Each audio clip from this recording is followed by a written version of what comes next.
जी, तो नेक्स्ट हम लोग डिस्कस करेंगे अपने पास ये हाइपोक्सिया की टाइप्स। तो ये 4 टाइप्स होती हैं। हाइपोक्सीमिक हाइपोक्सिया, इसको ना हाइपोक्सिक हाइपोक्सिया भी कहते हैं। फिर अनीमिक है, स्टैग्नेंट है और हिस्टोटॉक्सिक है। हमको पता है क्या चीज़ है। हाइपोक्सिक हाइपोक्सिया में ये है कि आपका जो ब्लड है ना उसमें से ऑक्सीजन जा ही नहीं रही, मतलब लंग्स पे इशू है। मे बी अब उसकी कोई भी रीज़न हो सकती है, तो लंग्स सही से काम नहीं कर रहे या फिर वैसे ही एनवायरनमेंट में सही से आप कह लो कि एयर नहीं है। तो व्हाट्सएवर द रीज़न, आपकी सही से जो ब्लड है वो उसकी ऑक्सीजनेशन नहीं हो रही लंग्स के थ्रू, और एज ए रिजल्ट बाकी टिश्यू में हाइपोक्सिया हो रहा है। हाइपोक्सिया आप समझते हैं, हाइपोक्सिया कहते हैं कि परफ्यूजन कम होना टिश्यूज की। फिर प्लस अनीमिक है, स्टैग्नेंट है। स्टैग्नेंट में ये है कि वो ब्लड फ्लो नहीं कर रहा सही तरह, टिश्यूज तक जा नहीं रहा। लेट्स सपोज हार्ट फेलियर है, शोक है। और हिस्टोटॉक्सिक हाइपोक्सिया ये है कि सब कुछ हो रहा है, ब्लड में भी ऑक्सीजन है, पंप भी हो रहा है, लेकिन जो टिश्यूज हैं उनमें कोई मसला है, वो यूटिलाइज नहीं कर पा रहे ऑक्सीजन को। तो इसमें साइनाइड पॉइजनिंग आ जाती है या फिर कार्बन मोनोऑक्साइड पॉइजनिंग आ जाती है। तो सबसे पहले अपने पास है हाइपोक्सिक हाइपोक्सिया से सवाल। उसमें आप देखें, सिनेरियो देखें, पेशेंट है, उसको हाइपोक्सिया है, चलो ठीक है। और ये जो आर्टीरियल पार्शियल प्रेशर ऑक्सीजन है वो 60 mmHg है। ये इटसेल्फ हाइपोक्सीमिया का हमें बता रहे हैं। हाइपोक्सीमिया आप समझते हैं क्या होता है? हाइपोक्सीमिया हाइपोक्सीमिया और हाइपोक्सिया अलग चीज है ना। हाइपोक्सीमिया मतलब कि जो डिजोल्व्ड ऑक्सीजन है ना ब्लड में, एक है आरबीसी के अंदर, एक है जो डिजोल्व्ड है प्लाज्मा के अंदर। जो डिजोल्व्ड ऑक्सीजन है ना ब्लड में, वो वो अगर कम है तो उसे कहते हैं हाइपोक्सीमिया।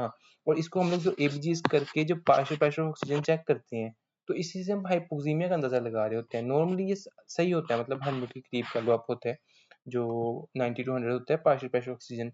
लेकिन जब ये 60 से कम हो जाए ना, वैसे तो जब 80 से कम हो जाए तब इसको हाइपोक्सीमिया कह देते हैं, या ब्लड में ऑक्सीजन की कमी है। और सही है। अच्छा, तो ये मतलब हमें इस सवाल से ही पता चल गया कि इधर से ही पता चल गया कि इसे हाइपोक्सीमिया है। बाकी एचपी भी देखो ठीक है, और किसी किस्म की पॉइजनिंग भी नहीं है, ब्लड लॉस भी नहीं हुआ। तो ये क्या चीज़ है? Hypoxic hypoxia. इसमें भी देख लो आप, हाइपोक्सीमिया है उस बंदे को, सही है। और एचपी भी ठीक है, पॉइजनिंग भी नहीं है, ट्रामा भी नहीं है, ब्लड लॉस भी नहीं है, तो हाइपोक्सिक हाइपोक्सीमिया। इसमें देखिए आप, HB 20 ml, एल्वियोलर 45 है, आर्टीरियल देखो 40 है, जबकि कितना होते हैं? 100 के करीब होते हैं, मतलब एटलीस्ट 80 प्लस होना चाहिए था, सही है, तब हम उसको ठीक कहते हैं। लेकिन वो भी हाइपोक्सीमिया है, तो हाइपोक्सिक हाइपोक्सिया।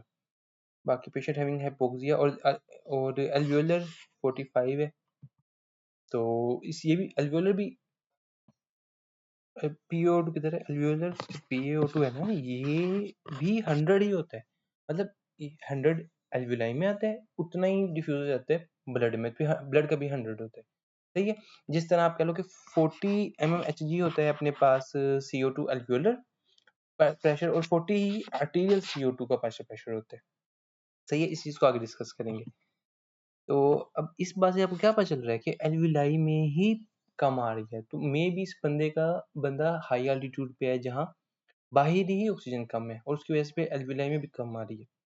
तो खैर, इसको हाइपोक्सिक हाइपोक्सीमिया है। इसमें आप देखो कि आर्टीरियल जो ब्लड है वो 70 mmHg है, ये भी हाइपोक्सीमिया है, और उसको हाइपोक्सिया है, ठीक है। आर्टीरियल प्रेशर ऑक्सीजन 60 है, hypoxic hypoxia. Partial pressure of oxygen in the arterial blood is greatly decreased in hypoxic hypoxia. Pulmonary fibrosis है, लंग्स का मसला है, तो लंग्स सही से ऑक्सीजनेशन नहीं करेंगे ब्लड की, हाइपोक्सिया की, हाइपोक्सीमिक हाइपोक्सिया। और cause of hypoxia due to low, मतलब हाइपोक्सीमिया में हाइपोक्सिया का क्या काज होता है? हाइपोवेंटिलेशन भी एक काज हो सकता है कि लंग सही से नहीं करे, मतलब बात वही है। और अगर कहता है हाइपोक्सीमिक हाइपोक्सिया ऑप्शन हो तो आप इनको लगाने, सही है। अच्छा, स्टेगनेंट हाइपोक्सिया आ गया। स्टेगनेंट हाइपोक्सिया में क्या होगा कि आपका जो हार्ट फेलियर होगा और उसकी वजह से कार्डियोजेनिक शॉक होगा, उसकी वजह से परफ्यूजन नहीं होगी, हाइपोक्सिया होगा। अच्छा, स्टेगनेंट हाइपोक्सिया काज्ड बाय इनसे एंड काजेस पॉलीसाइथेमिया, बिल्कुल ऐसे। वैसे तो ये कि किसी किस्म का भी हाइपोक्सिया हो, किसी भी किस्म का टिश्यू का हाइपोक्सिया हो, इन शॉर्ट परफ्यूजन सही ना हो, और रीनल परफ्यूजन कम हो, तो उसमें किसी भी किस्म का हाइपोक्सिया हो तो उसमें पॉलीसाइथेमिया होता है, क्योंकि एरिथ्रोपोइएटिन प्रोडक्शन ज़्यादा हो जाती है। किडनीज़ की मतलब जब हाइपोक्सिया होगा तो किडनीज़ की भी तो ऑक्सीजन सप्लाई कम होगी ना, तो जब किडनीज़ का हाइपोक्सिया होगा तो वो ईपीओ की प्रोडक्शन बढ़ा देती हैं। अच्छा, तो उसकी वजह से पॉलीसाइथीमिया हो जाएगा। Stagnant hypoxia occurs in polycythaemia. हाँ, अच्छा ये पॉलीसाइथीमिया स्टैग्नेंट हाइपोक्सिया का काज करवा सकते हैं। वो कैसे? पॉलीसाइथीमिया लेट्स सपोज किसी बंदे को है पॉलीसाइथीमिया वेरा कि मतलब उसमें ज़्यादा आरबीसी बन रहे हैं। एज अ रिजल्ट हेमाटोक्रिट बहुत ज़्यादा होगा और एज अ रिजल्ट जो ब्लड है वो थिक होगा। सही है ना, ब्लड थिक होगा और जो थिक ब्लड होता है ना वो अच्छा सा फ्लो नहीं करता। उसका जो फ्लो अच्छा नहीं होगा एज अ रिजल्ट वो फंस फंस के गुजरेगा और परफियन अच्छी नहीं होगी। एज अ रिजल्ट उस बंदे को स्टैग्नेंट हाइपोक्सिया होगा। अपने पास आ गया anoxia, anoxic and anaemic hypoxia. Earliest sign of acute anoxic anoxia. Anoxic जैसा हाइपोक्सिक होता है ना कि उसमें चलो कम है ऑक्सीजन, एनोक्सिक है ही नहीं, तो उसमें लेसीट्यूड है। लेसीट्यूड होता है कि आपको ना ऐसे फीलिंग आती है बड़ी एक्सट्रीम फटीग और टायर्डनेस की फीलिंग आती है। Hypoxic cell injury occurs due to which of the following कार्बो, बिल्कुल इस तरह। और anaemic hypoxia can occur as a result of meth तो इसको फंक्शनल एनीमिया आप कह सकते हो, फंक्शनल एनीमिया कह सकते हो, ठीक है। अच्छा, hypoxia caused by anaemia which the following occurs. अगर एनीमिया की वजह से हो रहा है तो ऑक्सीजन तो पहले ही ठीक है, तो ज़्यादा देने से कोई फ़ायदा है नहीं। अच्छा, hypoxia and shock. In every type of shock और cranial organ failures occur due to tissue hypoxia. Most important component of shock is tissue hypoxia. More which of the following feature is common to all types of shock? Tissue hypoxia. Most important factor leading to decrease bone healing, tissue hypoxia. अच्छा, फिर अपने पास आ गया carbon monoxide और cyanide poisoning. आपको पता है साइनाइड जो है ना ये यार पाया जाता है, लिखा हुआ है सिंथेटिक प्रोडक्ट्स होते हैं कुछ, अमिग्डालिन होता है, एप्रिकॉट सीड्स होते हैं, एप्रिकॉट खुबानियों कहते हैं, तो उनके बीजों मतलब उनकी कंबस्शन करने से तो उसमें पाए जाते हैं और उससे किसी इंडस्ट्रियल वर्कर को साइनाइड पॉइजनिंग हो सकती है। और जो कार्बन मोनोऑक्साइड है ये तो आपने कई केसेस रिपोर्ट भी होती हैं कि बाज़ वक़्त बर्फ़ में कार फँस जाती है तो उसका एग्ज़ॉस्ट बंद होने से वहाँ अंदर कार्बन मोनोऑक्साइड इकट्ठी हो जाती है। या फिर रूम्स में अगर सारा बंद किया हो और अंदर कोई हीटर वगैरह चल रहा हो तो उससे भी कार्बन मोनोऑक्साइड पॉइजनिंग हो जाती है। इसी तरह और ऐसे सिनेरियोज़ आ जाते हैं कि वो जो कोई वॉचमैन है और वो किसी बेसमेंट में उसकी ड्यूटी लगी है और बेसमेंट में जैसे हम अक्सर मॉल्स वगैरह में होता है तो बेसमेंट में पार्किंग का एरिया है, तो वहाँ चूँकि कार एग्ज़ॉस्ट वगैरह ज़्यादा निकलता है और अच्छा सा वेंटिलेशन ना हो तो उसमें कार्बन मोनोऑक्साइड पॉइज़निंग हो सकती है उस बंदे को। और वो मेजरली हमारे पास पॉलीसाइथेमिया के साथ प्रेज़ेंट करेगा क्योंकि उसको क्रोनिकली चल रहा है आहिस्ता-आहिस्ता। चलो ख़ैर, अब हम देखते हैं इसको। इन दोनों में होता क्या है? इन दोनों में ये होता है कि हमारे पास आपको पता है जो इलेक्ट्रॉन ट्रांसपोर्ट चेन है तो उसके अंदर ना कई प्रोटीन्स होती हैं जो एक से दूसरे को, दूसरे से तीसरे को ऐसे ट्रांसफ़र कर रही होती हैं। तो उसमें एक प्रोटीन होती है साइटोक्रोम सी ऑक्सीडेज़, सही है? मतलब यूँ समझ लो कि वो लास्ट स्टेप होता है एक होता है एंजाइम साइटोक्रोम 4 प्रोटीन, सही है? इसने क्या करना होता है साइटोक्रोम सी इससे पिछले वाली होती है। तो इसने साइटोक्रोम सी से इलेक्ट्रॉन लेके उस इलेक्ट्रॉन को ट्रांसफ़र करना होता है ऑक्सीजन के पास। मतलब इसकी ऑक्सीडेशन करानी होती है। इसलिए साइटोक्रोम 4 को हम कहते हैं साइटोक्रोम सी ऑक्सीडेज़, सही है? अच्छा, इसने ऑक्सीजन की रिडक्शन करानी होती है ऑक्सीजन की और वाटर बनना होता है। At then in short story ये है कि ये एरोबिक रेस्पिरेशन इस तरह होती है। लेकिन जो साइनाइड है या कार्बन मोनोऑक्साइड है ना वो इसी को इफ़ेक्ट करती हैं, इन्हिबिट कर देती हैं साइटोक्रोम 4 को। As a result anaerobic respiration नहीं हो पाती और वो इस्तेमाल नहीं कर पाते ऑक्सीजन को जो सेल्स होते हैं, उसके होने के बावजूद भी। तो तो जिसकी वजह से हाइपोक्सिया होगा, ब्रेन का भी होगा, उसकी वजह से सीज़र्स हो सकते हैं, कोमा हो सकता है क्योंकि ब्रेन बड़ी जल्दी इफ़ेक्ट होते हैं ना हाइपोक्सिया से। तो ये अपनी सोर्स आ गया, सिम्पटम्स आपने देख लेने हैं, ट्रीटमेंट आपने देख लेनी है। एमसीक्यूज़ में इतना पूछा नहीं है इसलिए डिस्कस नहीं करें। कार्बन मोनोऑक्साइड की पॉइज़निंग हो ना तो उसमें आप हाइपरबैरिक ऑक्सीजन देते हो, 100% ऑक्सीजन देते हो तो उससे वो ठीक हो जाता है क्योंकि आपको पता है जो CO2 है ना, सॉरी कार्बन मोनोऑक्साइड है वो 200 टाइम्स ज़्यादा एफिनिटी रखती है हीमोग्लोबिन के लिए। तो अगर आपके पास एक हीमोग्लोबिन का लेट्स सपोज़ जो मॉलिक्यूल है तो आपको पता है ये एक ग्लोबुलर चेन है, ये दूसरी चेन है, ये 4 चेन होती है ना हमारे पास बेसिकली। ग्लोबुलिन की ये हीमोग्लोबिन है तो इसमें अगर इसमें आके CO2 CO बाइंड करेगा ना, इधर आके सपोज़ कार्बन मोनोऑक्साइड बाइंड कर देगा तो इसकी बहुत ज़्यादा एफिनिटी होती है, असल में कोई और कंसेप्ट साथ ही समझाना शुरू कर दिया। अब इससे ये होगा कि जो बाकी जगह ऑक्सीजन लगी हुई है ना, जो बाकी जगह ऑक्सीजन लगी हुई है, वो ज़्यादा स्ट्रॉन्गली बाइंड कर जाएगी। मतलब जो हीमोग्लोबिन है ना, वो रिलीज़ नहीं करेगा आप इस जो बाकी जगहों पे ऑक्सीजन लगी हुई है, उसको, कार्बन मोनोक्साइड के लगने से। इस बात को हम लेटर डिस्कस करेंगे, यहाँ ज़रूरत नहीं थी, मैंने बस जल्दी बता दिया। चलो, साइनाइड पॉइजनिंग आ गई। इसमें क्या होगा कि नर्व मेटाबॉलिज्म डिस्टर्ब होगा, बिल्कुल ऐसा होगा, मतलब वही ना, जो ऑक्सीजन सप्लाई नहीं होगी, हाइपोक्सिया होगा, और नर्व सेल्स जो है सबसे पहले इफेक्ट होंगे, खासतौर पे ब्रेन। फिर अपने पास आ गया टॉक्सिन्स। कौन सा एंजाइम को ब्लॉक करते हैं? साइटोक्रोम ऑक्सीडेज को, कॉम्प्लेक्स 4 या साइटोक्रोम सी ऑक्सीडेज को, कॉम्प्लेक्स 4 एक ही चीज़ों के नाम है। फिर अपने पास आ गया कार्बन मोनोऑक्साइड पॉइजनिंग की बात करें, which of the following conditions tissue can not utilise oxygen. अच्छा, most likely condition which causes decrease in arterial oxygen saturation without decrease in oxygen tension। अच्छा यार, arterial oxygen saturation का पता है किसी को? arterial oxygen saturation SaO2। एक तुम जो saturation चेक करते हैं पल्स ऑक्स से, वो क्या चीज़ होती है? वो होती है कि कितना जो हीमोग्लोबिन है, कितने परसेंट ऑफ हीमोग्लोबिन ऑक्सीजन के साथ बाइंड है, इसे कहते हैं सैचुरेशन। ऐसे ही है, और वो हम पल्स ऑक्स से चेक करते हैं। लेकिन वो बाज़ औक़ात ना हमें गलत बता सकती है। लेट्स सपोज़ इसमें कार्बन मोनोऑक्साइड पॉइज़निंग है ना, तो उसमें तो कार्बोक्सी हीमोग्लोबिन बना होता है, CO कार्बोक्सी हीमोग्लोबिन बना होता है, बजाय कि ऑक्सी हीमोग्लोबिन के। लेकिन जो हमारा पल्स ऑक्स होता है ना, वो डिटेक्ट नहीं कर पाता डिफरेंस को, तो वो बताता है कि भाई सैचुरेशन ठीक है, मज़े करो, 95% है, लेकिन बंदे को हाइपोक्सिया चल रहा होता है। तो ऐसे में आप एबीजीज करवाते हो, और उससे ना आप आर्टीरियल ऑक्सीजन सैचुरेशन चेक करते हो, ये भी सेम चीज़ है।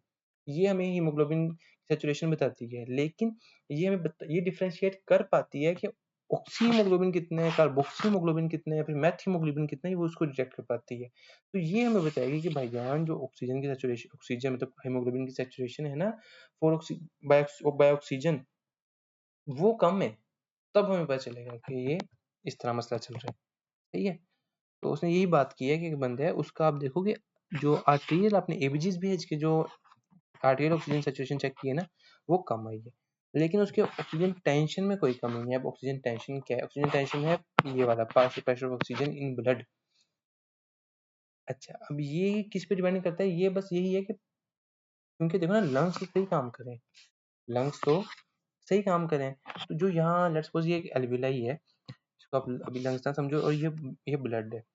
होता ये है कि जो एल्विलाई से ऑक्सीजन जाती है पहले ब्लड में, प्लाज्मा में डिसॉल्व होती है, ठीक है, और प्लाज्मा से उसके बाद फिर जाती है हमारे आरबीसी के अंदर, ठीक है। तो जो प्लाज्मा में डिसॉल्व ऑक्सीजन होती है ना, वो हमारे पास है partial pressure of oxygen, arterial oxygen. तो क्या मेरा सवाल है, ऑक्सीजन बंदे को सही आ रही है कि नहीं आ रही? ऑक्सीजन ठीक आ रही है। एल्विलाई में ऑक्सीजन सही पहुंच रही है, सही पहुंच रही है। प्लाज्मा में सही डिसॉल्व हो रही है, बिल्कुल सही डिसॉल्व हो रही है। तो मतलब partial pressure of oxygen change नहीं होता इन कार्बन मोनोऑक्साइड पॉइजनिंग। हाँ, अब जो इस ऑक्सीजन ने आरबीसीज के अंदर जाना था, वो नहीं हो पा रहा, क्योंकि आरबीसीज को पकड़ा हुआ है कार्बन मोनोऑक्साइड ने, जो उसका एक्सपोजर हुआ था, जब भी हुआ था उसका एक्सपोजर। लेकिन अब हॉस्पिटल में जब आया हुआ है ना, तो अब तो नहीं एक्सपोजर हो रहा ना, तो इसलिए जो पार्शियल प्रेशर ऑक्सीजन है ना, उसमें कमी नहीं आती। तो उसने यही बात की है, कहते हैं PaO2 ठीक है, और SaO2 जो है वो कम है। समझ आई बात की? तो इसका मतलब क्या है? Carbon monoxide poisoning. Carbon monoxide poisoning में हाइपरोक्सिया नहीं होता। हाइपर एपनिया, मैं आपको हाइपर एपनिया समझा देता हूँ। हाइपर एपनिया, एक तो एपनिया पता है ना, जो छोटे बच्चे होते हैं मोस्टली प्रीमेच्योर एपनिया, सांस लेना छोड़ देते हैं, उसे कहते हैं एपनिया। हाइपर एपनिया, जब ज्यादा सांस लो, तेज सांस लो। तो कार्बन मोनोऑक्साइड पॉइजनिंग में ना हाइपर एपनिया भी नहीं होता, हाइपोक्सिया हो रहा है, आप पल्स ऑक्स लगा रहे हो, सैचुरेशन भी ठीक है, और बंदा तेज से सांस भी नहीं ले रहा, मतलब वो भी आपको सिम्टम्स नजर नहीं आ रहे कि जो हाइपरएपनिया वगैरह इस डिस्ट्रेस वाले। उसकी वजह क्या है कि कि जो हमारे पास पेरिफेरल कीमोरिसेप्टर्स होते हैं ब्लड में, वो, मैं आपको शायद आपने, हाँ हमने कार्डियो में पढ़ा था कि वो किस चीज को डिटेक्ट कर रहे होते हैं, किस चीज को रिस्पॉन्ड कर रहे होते हैं, पार्शियल प्रेशर ऑफ ऑक्सीजन को। तो वो तो ठीक है। तो वो क्यों स्टिमुलेट हो, वो क्यों रेस्पिरेटरी रेट को ज़्यादा करें। लेकिन हाँ, आप पूछ सकते हो कि यार जो सेंट्रल केमोरिसेप्टर्स थे, वो तो हमने डिस्कस किया था, वो पार्शियल प्रेशर ऑक्सीजन को, कार्बन डाइऑक्साइड को रिस्पॉन्ड करते हैं।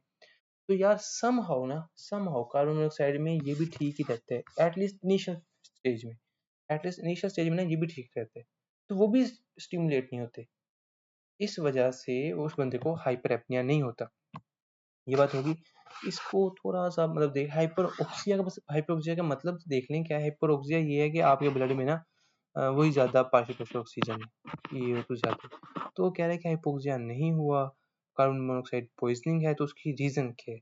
तो रीज़न लिखते हैं arterial partial pressure oxygen remains normal. तो इसकी मुझे कुछ ख़ास नहीं पता लगा। इसको अपने कमेंट्स में बता देना। Feature of mild carbon monoxide poisoning is oxygen to bind, हाँ ऑक्सीजन की एबिलिटी कम हो जाती है CO2 को बाइंड करने की, हीमोग्लोबिन को बाइंड करने की। फिर कार्बन मोनोऑक्साइड ने बाइंड किया था। Which of the following shifts oxygen haemoglobin dissociation curve to the left side. ये बात समझानी है मैंने आपको, जो हमने पहले डिस्कस कर ली थी। अब देखो, आपको ये तो पता है कि लेफ्ट साइड जाना और राइट साइड जाना क्या मुराद है। लेफ्ट साइड जाने का मतलब ये है, सिंपली बस ये मतलब है कि जो ऑक्सीजन और हीमोग्लोबिन है ना, वो बड़े टाइटली उनकी एफिनिटी ज़्यादा हो गई है। तो हीमोग्लोबिन को जहाँ भी ऑक्सीजन मिलेगी वो उठाएगा, मतलब ज़्यादा उसकी एफिनिटी है। और राइट शिफ्ट का ये मतलब है कि जो हीमोग्लोबिन की नहीं इतनी एफिनिटी रही और वो ऑक्सीजन को छोड़ देगा। सही है? तो इस वजह से अगर आप इसका ग्राफ बनाओ ना, इसका डिसोसिएशन कर्व का, तो ये कुछ ऐसे मॉडल का ग्राफ बनता है। तो जिसमें मतलब सही है, तो ये मतलब नॉर्मली होता है। और लेफ्ट शिफ्ट राइट शिफ्ट ये होती है कि अगर ये आप उस बंदे का ड्रा करो तो वो उसका ये इस तरफ आ जाए, और राइट शिफ्ट ये होती है कि उसका राइट पे चला जाए। बिल्कुल इस डिटेल में जाने की बिल्कुल ज़रूरत नहीं है हमें, हम लोग बेसिक रखते हैं। तो हमें क्या समझ आई कि लेफ्ट शिफ्ट का क्या मतलब है कि ऑक्सीजन और हीमोग्लोबिन अच्छे से एफिनिटी रखते हैं और वो बाइंड करेगा हीमोग्लोबिन। राइट का मतलब ये है कि वो एफिनिटी नहीं रखता और वो उसको छोड़ देगा। तो हम लोग खुद समझदार हैं कि जो लंग्स हैं उसमें क्या होता है। लेट्स सपोज यहाँ हम लोग लंग्स ले लेते हैं, ये हम लोग अगला टेबल पढ़ रहे हैं इसे, तो आपने बस थोड़ा सा फोकस करना है, आपको वैसे आते हैं। अच्छा जी, ये मसल्स है, इसको मैं टिश्यू ले रहा हूँ, और ये अपने पास है लंग्स। तो लंग्स में आपको पता है कि लेफ्ट शिफ्ट होती है, क्योंकि लंग्स में हीमोग्लोबिन ने ऑक्सीजन को उठाना होता है। और जो कंडीशंस लंग्स में वो पाई जाती है ना, वही कंडीशंस वो वाली हैं जो कि इस चीज़ को क्या कहती हैं, एनहांस करती हैं, लेफ्ट लेफ्ट शिफ्ट करवाती हैं। वो कंडीशंस हैं। आप मुझे बताओ, पीएच लंग्स में ज़्यादा होती है कम होती है? पीएच लंग्स में, इसको ग्रीन कर लेते हैं। पीएच लंग्स में क्या होती है? ज़्यादा होती है। कैसे, क्यों ज़्यादा होती है? या इसे बताओ, पीएच पट्ठों में जहाँ वर्क हो रहा है, अच्छी खासी जो इंडस्ट्रीज़ है वहाँ H+ बन रहा है, लैक्टिक एसिड बन रहा है, वहाँ पीएच कम होती है ज़्यादा होती है? कम होती है। तो यहाँ ज़्यादा होती है। सही है? अच्छा, फिर दूसरी बात अपने पास आ गई कि partial pressure of oxygen CO2। CO2 कहाँ ज़्यादा बन रही है? यहाँ ज़्यादा बन रही है कि यहाँ? इधर ज़्यादा है। तो इस वजह से वो राइट शिफ्ट कराएगा CO2, और कम होना लेफ्ट शिफ्ट करवाएगा। अच्छा, फिर उसके टेम्परेचर की बात करो। मुझे बताओ कि पट्ठों वहाँ जहाँ वर्किंग चल रही है, जो इंडस्ट्रीज़ है, वहाँ ज़्यादा गर्मी होती है कि टेम्परेचर कहाँ ज़्यादा होता है? टेम्परेचर होता है पट्ठों में ज़्यादा, और यहाँ होता है कम। तो कब टेम्परेचर कम होना लेफ्ट शिफ्ट करवाएगा, ज़्यादा होना राइट शिफ्ट करवाएगा। अच्छा, उसके अलावा एक और बात है कि 2,3-BPG ये क्या चीज़ है यार? अब 2,3-BPG ये चीज़ है कि जहाँ ग्लाइकोलिसिस होती है, जहाँ ग्लूकोज, अब क्या कह लो उसे, कि जहाँ ग्लाइकोलिसिस होती है ना, ग्लूकोज का इस्तेमाल होता है, वहाँ एक बाई प्रोडक्ट समझ लो 2,3-BPG है। सही है? तो मतलब इसको रिलेट कर लो कि जितना ज़्यादा 2,3-BPG नहीं, जितनी ज़्यादा ग्लाइकोलिसिस उतना ज़्यादा 2,3-BPG। आप मुझे बताओ कि ग्लूकोज इस्तेमाल कहाँ हो रहा है, कहाँ लाइसिस हो रही है? पट्टे यूज़ कर रहे हैं ना, वहाँ वर्किंग चल रही है, इंडस्ट्रीज़ है, तो ग्लाइकोलिसिस ज़्यादा हो रही है मसल्स में, वहाँ 2,3-BPG भी ज़्यादा बनेगा। और 2,3-BPG का ज़्यादा होना राइट शिफ्ट करवाएगा, और कम होना क्या करवाएगा? Left shift. ईज़ी। तो ये सारी स्टोरी थी।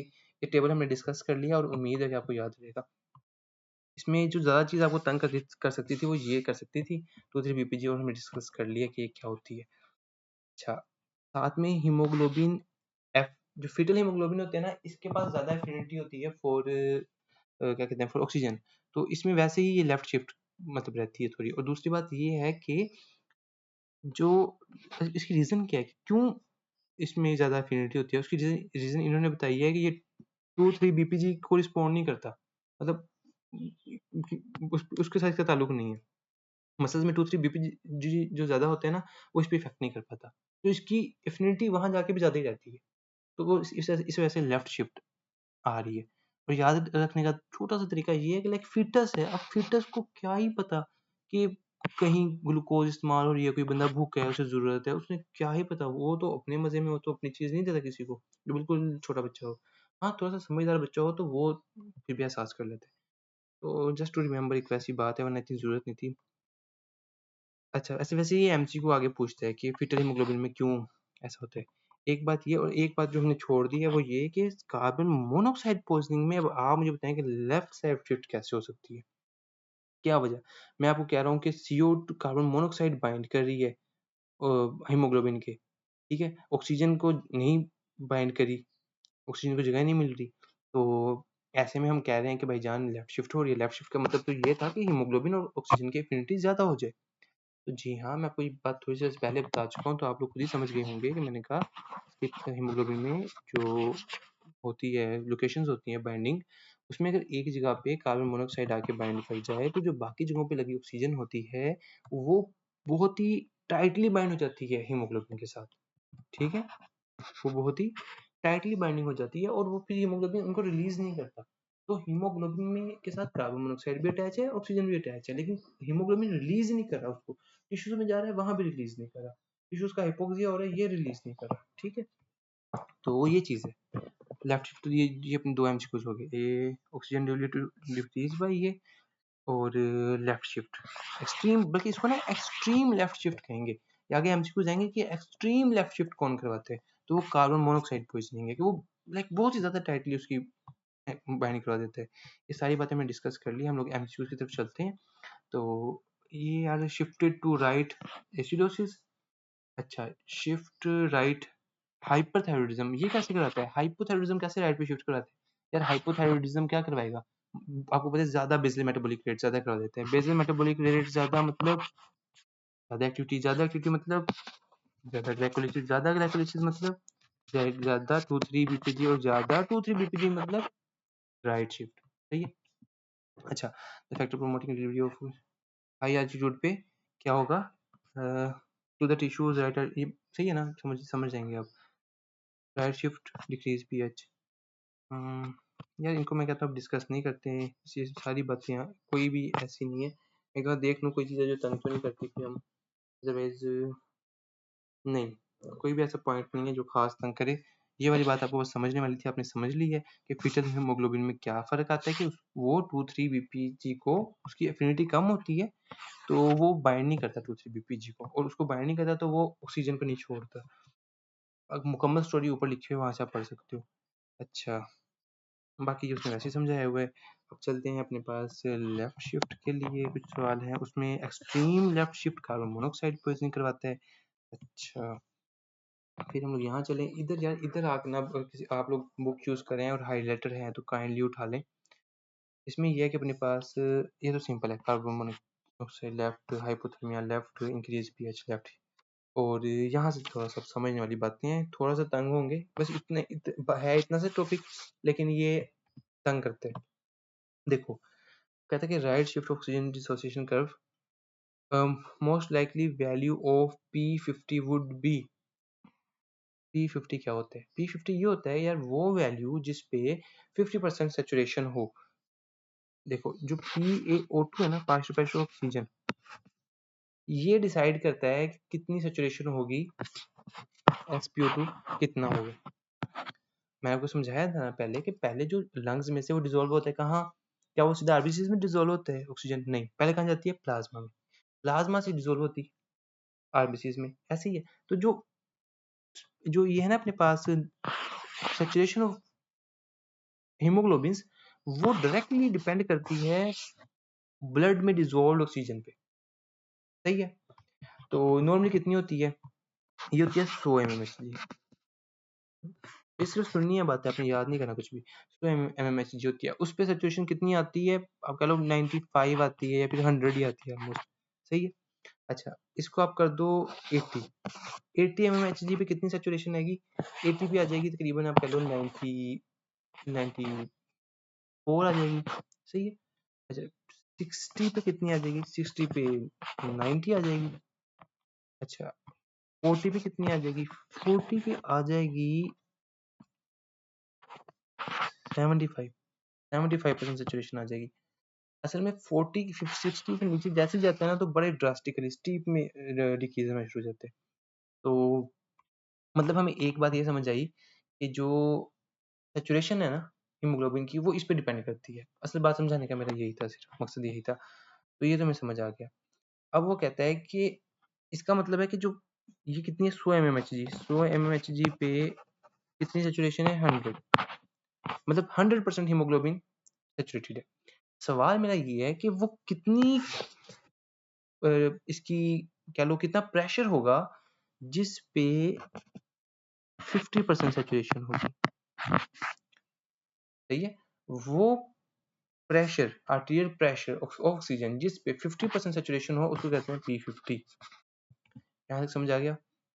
अच्छा, अब जो P50 है वो राइट शिफ्ट में, अब नॉर्मली P50 कितना होता है, P50 होता है 26 mmHg, मतलब नॉर्मल pH, नॉर्मल टेम्परेचर और CO2 के लेवल्स पे ना, जब नॉर्मल एफिनिटी हो, ना ज्यादा ना कम, तो उसमें 26 mmHg का प्रेशर पे 50% हीमोग्लोबिन सैचुरेटेड होती है। इजी। अच्छा, ये बताओ राइट शिफ्ट में एफिनिटी कम होगी कि ज्यादा होगी, राइट शिफ्ट में जब टिश्यूज में जाते हैं कम होगी। कम एफिनिटी होगी तो ज्यादा प्रेशर पे P50 अटेन होगा कि कम पे अटेन होगा, P50 ज्यादा होगा कि कम होगा, ज्यादा होगा। आपको ज्यादा प्रेशर चाहिए होगा 50% को सैचुरेट करने के लिए, क्योंकि एफिनिटी कम है। और अगर लेफ्ट शिफ्ट होगी, तो लेफ्ट शिफ्ट में बताएं मुझे, उसमें ज्यादा एफिनिटी है, तो आपको कम प्रेशर चाहिए होगा, आप 20 पे भी 50% को सैचुरेट कर दोगे, क्योंकि वो खुद भी चाहते हैं, सही है। तो ये हमें समझ आ गया। तो एक ये 3-4 एमसीक्यूज इस हवाले से थे, तो आपने इनको समझ लिया, P50 के हवाले से थे एमसीक्यूज। अब एक एमसीक्यू है यार, ये हेनरी ला है। अब यार अगर आप चाहो तो ना इसको स्किप इन इन इस वीडियोस को मैं यहाँ खत्म कर दूंगा, आपने यहाँ से स्किप करनी है तो कर दो, क्योंकि ये है अब एक एक बार ही आया हुआ, लेकिन ये थोड़ा सा तंग कर सकते हैं। अच्छा, अब हेनरी ला क्या है, हेनरी ला ये है कि ये जो है ना, मतलब हम बात करें partial pressure of oxygen PO2, ये क्या चीज़ है, तो प्रेशर है ना, ये मिकदार नहीं है। मतलब मैं कहता हूँ 100 ml खून है और उसके अंदर ना पार्शियल प्रेशर ऑफ ऑक्सीजन है कि लेट्स सपोज मैं कह देता हूँ 90 है, 90 mmHg है। तो क्या है इसका मतलब, ये मिकदार को बता रहा है ऑक्सीजन की, ठीक है, ये मिकदार को नहीं बता रहा। बस इतना पता है कि जितनी भी मिकदार है ना ऑक्सीजन की, वो इतना प्रेशर जनरेट कर रही है। अगर कम जनरेट कर रही होगी इसका मतलब कम मिकदार है, उससे कम है तो मतलब और कम मिकदार है। तो जितनी कम ऑक्सीजन होगी उस 100 ml के अंदर, वो उतना ही कम प्रेशर जनरेट करेगी। ये सिंपल सी बात है। तो हमसे सवाल ये पूछता है कि आपके ना, वो कहते हैं कि इतना प्रेशर जनरेट हो रहा है, मुझे बताओ कंसंट्रेशन कितनी है, अमाउंट कितनी है CO2 की। सवाल उसने ये पूछा, और इसका निकालने का तरीका है बड़ा सिंपल सा तरीका है, कोई मुश्किल बात नहीं है। सिंपल सा तरीका ये है कि अगर सिंपल सा तरीका ये है कि अगर हो point 0.67 ml CO2 dissolve in 2 ml of plasma, तो वो 1 mmHg प्रेशर जनरेट करता है। मुश्किल बात है नहीं। तो हमें चाहिए 45 mmHg प्रेशर कितना जनरेट करता है, तो 0.067 को जरूर करो 45, तो जो आपको ये राउंड अबाउट 3 आएगा। इसका मतलब है 3 ml CO2 डिजोल्व है 100 ml के अंदर, तब वो 45 mmHg प्रेशर जनरेट कर पा रहे हैं। तो ये एमसीक्यू इस तरह आया था, इसका आंसर राउंड अबाउट 3 के करीब आपने टिक करना है। अच्छा, फिर आ गया effect of oxygenation on carboxy haemoglobin is ले चैटिलियर्स ला। अब एक और कहानी है। अब ये क्या कहानी है, आप मुझे बस इतना सा बताओ कि कार्बोक्सी हीमोग्लोबिन जब हो तो उसकी मैनेजमेंट क्या है। उसकी मैनेजमेंट है कि आप हाइपरबैरिक ऑक्सीजन देते हो, ऐसे ही 100% ऑक्सीजन देते हो, एम आई राइट? बिल्कुल सही है। तो 100% ऑक्सीजन देने से क्या होता है, 100% ऑक्सीजन देने से ये होता है कि इक्विलिब्रियम की तरफ जाना चाहती है बॉडी। मतलब देखो नॉर्मली नॉर्मली कंडीशन ये है कि हीमोग्लोबिन जो है वो बाइंड की हुई है कार्बोक्सी के साथ और आपने ऑक्सीजन दे दी। ये तो आपको इक्विलिब्रियम वाली इक्वेशन तो हम सबको आती हैं। तो इसमें ये होगा कि वो हीमोग्लोबिन उसको जो ऑक्सीजन है वो उसको अपनी पोजीशन ले लेगी और कार्बन मोनोऑक्साइड को उतार देगी। ऐसे ही होगा। अच्छा, तो अगर हम लोग इसमें जब ऑक्सीजन को बहुत ज़्यादा बढ़ाते हैं ना, बहुत ज़्यादा बढ़ाते हैं, तो वो एक टेंशन डेवलप होता है और फिर इक्विलिब्रियम चाहता है कि उसको शिफ्ट करे back to equilibrium. As a result वो CO उतरती है, ऑक्सीजन लग जाती है। और ये टेक्निक हम यूज़ करते हैं इन कार्बन मोनोऑक्साइड पॉइजनिंग मैनेजमेंट। और इस सारे जो फिनोमिनोन है ना, इसको ली चैटिलियर प्रिंसिपल कहते हैं कि एक चीज़ को ज़्यादा बढ़ाने से वो इक्विलिब्रियम की तरफ जाते हैं। मतलब क्या यार। अच्छा चलो, हेल्डेन इफेक्ट आ गया और बोहर इफेक्ट आ गया, बस ये खत्म हो गया। बस हेल्डेन इफेक्ट ये है, हेल्डेन इफेक्ट अप्लाई होता है लंग्स वाले एरिया पे। ठीक है, मैं आपको इससे पहले हेल्डेन हवा। ठीक है, हवा कहाँ से? हेल्डेन हवा, हवा मीन्स लंग्स। जी, बोहर से बॉडी। तो ये बॉडी में मतलब टिश्यूज में, टिश्यू में ये प्रिंसिपल इसने मतलब वजाहत की है। हेल्डेन इफेक्ट लंग्स में आ रहा है। क्या क्या इफेक्ट है? कुछ भी नहीं है, ऐसे ही बस। हेल्डेन इफेक्ट ये है कि भाई जो लंग्स होते हैं ना, वहाँ पे जो ऑक्सीजन होती है, जो हीमोग्लोबिन के साथ बाइंड करती है, वो वहाँ कार्बन मोनोऑक्साइड की अनलोडिंग में हेल्प करती है। मतलब oxygenation of haemoglobin carbon monoxide की अनलोडिंग में हेल्प करती है। और यहाँ पे क्या है कि यहाँ जो CO2 का होता है ना, ज़्यादा होती है जो टिश्यूज में, वो ऑक्सीजन की अनलोडिंग को फ्रॉम हीमोग्लोबिन हेल्प असिस्ट करती है। ये है हेल्डेन इफेक्ट। और ये है सॉरी बोहर इफेक्ट, और ये है हेल्डेन इफेक्ट। अब जैसे भी आपने इसको याद कर लेना है। और इसको, और अब आप खुद बताओ, हेल्डेन इफेक्ट जो लंग्स में है वहां तो लेफ्ट शिफ्ट होता है, और बोहर इफेक्ट जो कि टिश्यूज में हो रहा है वहां राइट शिफ्ट होता है। तो ये हेल्डेन इफेक्ट लेफ्ट शिफ्ट सही है। ये हेल्डेन इफेक्ट है जो कि लंग्स में हो रहा है। और बोहर इफेक्ट जो कि effect of carbon monoxide on the oxygen affinity of haemoglobin. मतलब वही ना, ऑक्सीजन का टिश्यूज में ज्यादा होने से इसकी एफिनिटी कम हो जाती है और ऑक्सीजन की अनलोडिंग में हेल्प मिलती है। तो ये बोहर इफेक्ट है जो टिश्यूज पे अप्लाई होते हैं। चलो मैं इसको यहाँ एंड कर देता हूँ।